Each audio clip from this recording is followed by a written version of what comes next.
visto le recenti dimezzamenti delle entrate delle Camere di Commercio, tuttavia avanti sempre. Meglio essere padroni poveri che solo poveri, quindi prego. Gentili signore, egregi signori, buongiorno. La Camera di Commercio di Venezia Rovigo Delta Lagunare è onorata di ospitare questo incontro, dibattito Invest in Venice. Saluto tutti i partecipanti e ringrazio i promotori dell'evento, la Regione Veneto, Confindustria Venezia, con il supporto di Veneto Promozione. Saluto in particolare i rappresentanti dell'assessorato allo sviluppo economico ed energia della Regione Veneto, della città di Venezia e di Confindustria Veneto, unitamente ai relatori appartenenti a rilevanti istituzioni e realtà economiche, finanziarie e imprenditoriali operanti in ambito veneziano e internazionale. La Camera di Commercio Venezia Rovigo Delta Lagunare, come certamente sapete, immetterà prossimamente al mercato questo palazzo, che è la sua originaria storica sede. Manterremo comunque una adeguata sede camerale in una zona centrale del centro storico della città.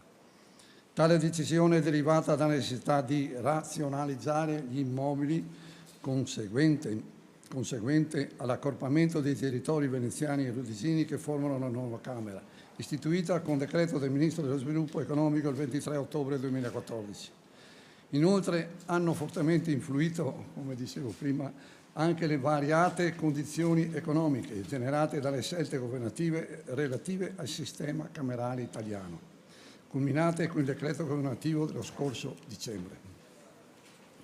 Tuttavia, quella che a prima vista potrebbe leggersi come una dismissione, ritengo sia da considerarsi un'opportunità di attrazione per investitori sia nazionali che internazionali. La Camera di Commercio inoltre attiverà nei prossimi mesi processi economici per decine di milioni di euro con ulteriori investimenti che valorizzeranno il tessuto urbano della terraferma veneziana.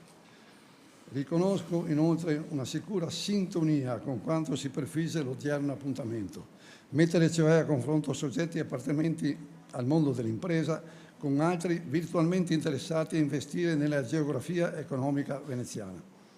L'intento è infatti di creare un modello di marchio territoriale, rilevandone la potenzialità, l'attraibilità e la centralità nel sistema economico veneto, italiano e europeo.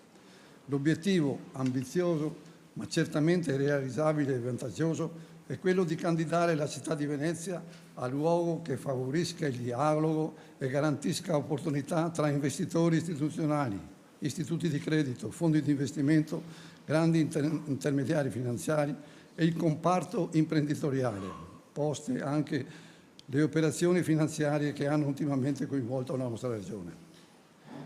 La stessa Camera rimane un attore significativo nei processi di sviluppo economico che coinvolge le aziende, particolarmente nella complessa fase della promozione nazionale e internazionale secondo le nuove funzioni ad essa attribuite.